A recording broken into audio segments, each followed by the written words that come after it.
ආයුබෝවන් රූරස YouTube channel එකට ඔයාලව ආදරයෙන් පිළිගන්නවා.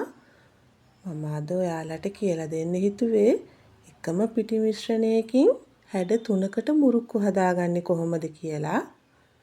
ඔන්න බලන්නකෝ.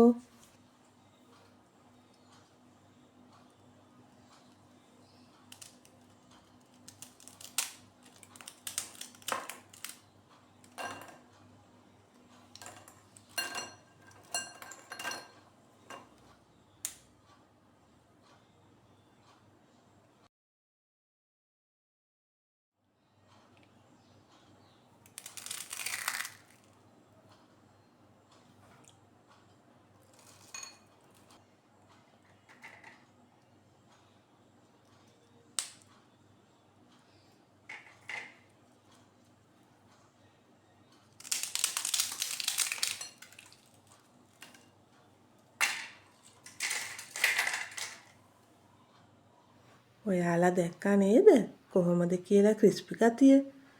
මුරුක්කු කියන්නේ කවුරුත් කන්න කැමති කෑමක් නේ. ඉතින් වැඩි කතා නැතුව අපි කොහොමද මේ මුරුක්කු හදාගන්නේ කියලා බලමුද? මේ මුරුක්කු හරියට හදාගන්න වීඩියෝ එක ඉවර වෙනකම් බලන්න කියලා ආරාධනා කරනවා. අවශ්‍ය ද්‍රව්‍ය සුපුරුදු විදිහටම පහළ ඩිස්ක්‍රිප්ෂන් එකේ සඳහන් කරලා තියෙනවා. ඉතින් අපි හදලා බලමු නේද? අද මම මෙතන හාල් පිටි කෝප්ප එකමාරක් අරගෙන තියෙනවා.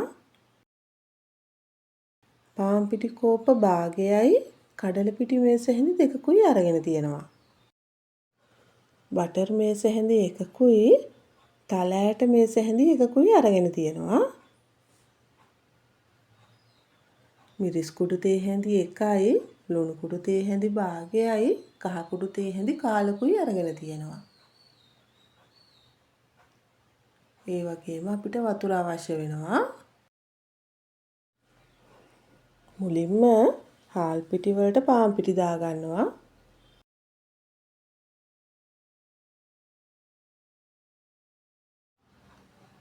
ඊළඟට කඩල පිටි.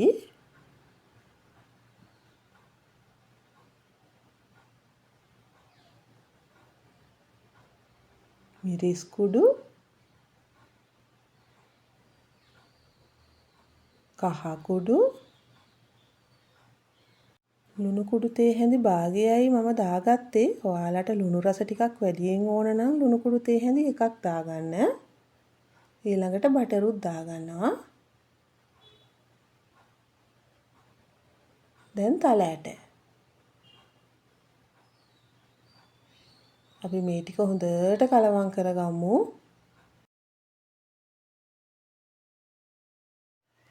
ඔයාලට තල ඇට අවශ්‍යම නැහැ. තියෙනවා නම් දාගන්න.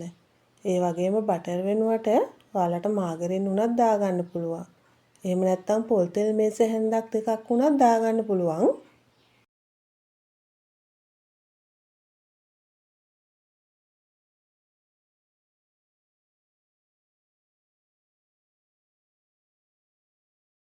ඊළඟට වතුර ටික ටික දාගෙන අපි ඉන්දියාප වලට පිටි අනන්නේ. අන්න ඒ පදමට අනා ගන්න ඕනේ.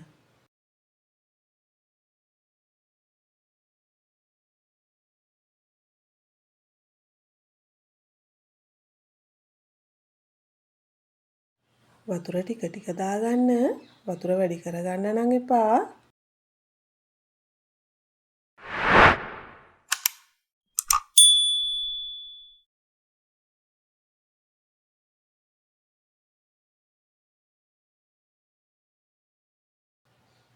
මේ බලන්නකෝ. මෙන්න මේ ගානට තියෙන්න ඕන.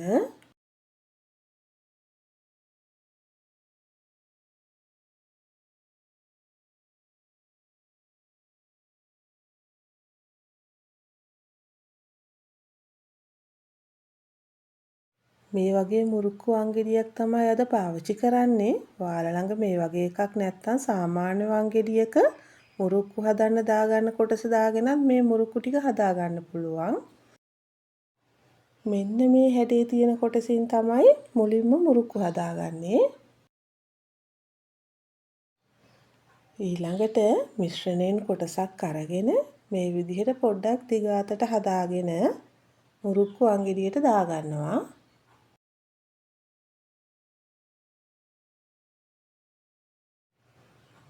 දැන් භාජනයක් ලිපේ තියලා තෙල් ටිකක් දාගන්නවා.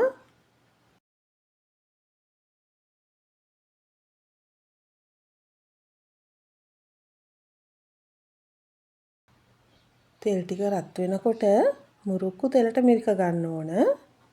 මේ බලන්නකෝ මම ඔයාලට පෙන්නපු හැඩේ තියෙන කොටසින් පැතලි හැඩයට මුරුක්කු හදාගන්න පුළුවන්.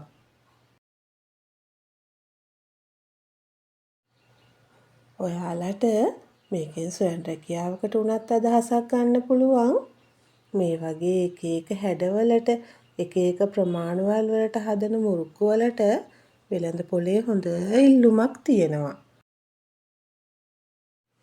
දැන් මම මේක අනිත් පැත්ත හරව ගන්නවා. ඔයාලා මේක දෙපැත්ත හරව රන්වන් පාට වෙනකම් බෙද ගන්න ඕන.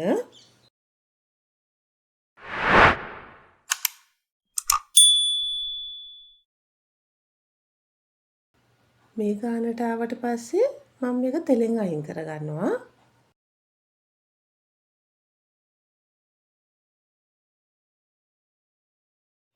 මෙන්න මේ හැඩයේ තියෙන කොටසින් තමයි මම ඊගාවට හදාගන්නේ.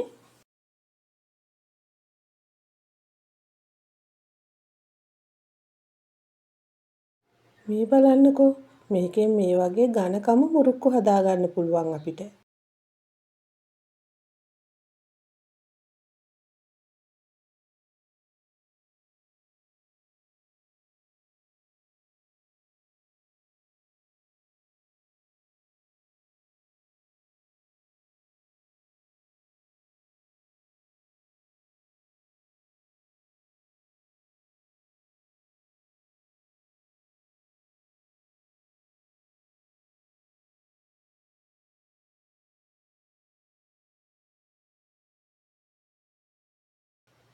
මේ විදිහට දෙපැත්ත හරව රන්වන් පාට වෙනකම් බෙද ගන්න.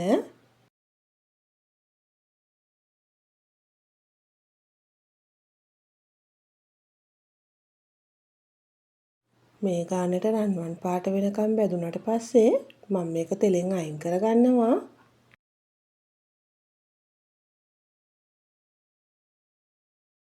මේ හැඩයේ තියෙන කොටසින් තමයි මම ඊළඟට මුරුක්කු ටික හදාගන්නේ. මේ බලන්නකෝ පුංචි පුංචි රවුම් මුරුක්කු හදාගන්න දැන් මම ඔයාලට පෙන්නපු කොටසින් පුළුවන්.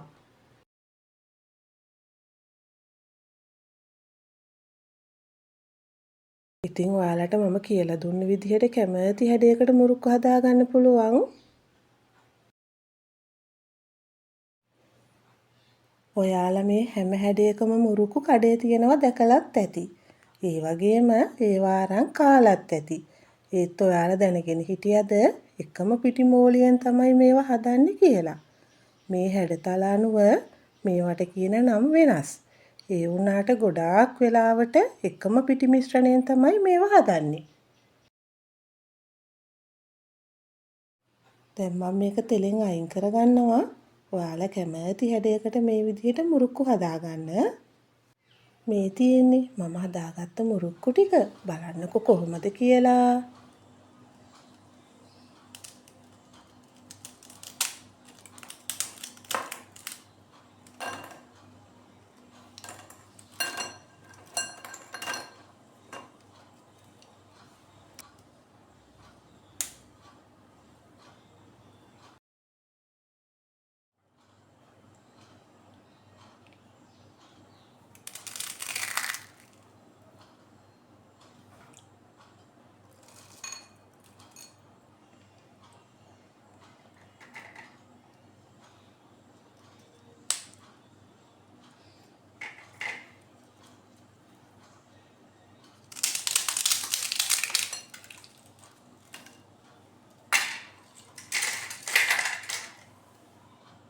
මම ඔයාලට කෑල්ලක් කාලා පෙන්නන්නම්කෝ.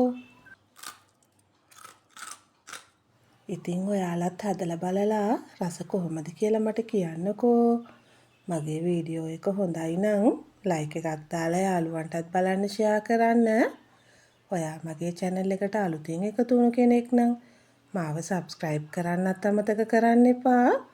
මගේ වීඩියෝ එක බලපු ඕගොල්ලොන්ට ගොඩාක් ස්තුතියි. තවත් මේ වගේ වීඩියෝ එකකින් අපි නැවත හමු වෙමු.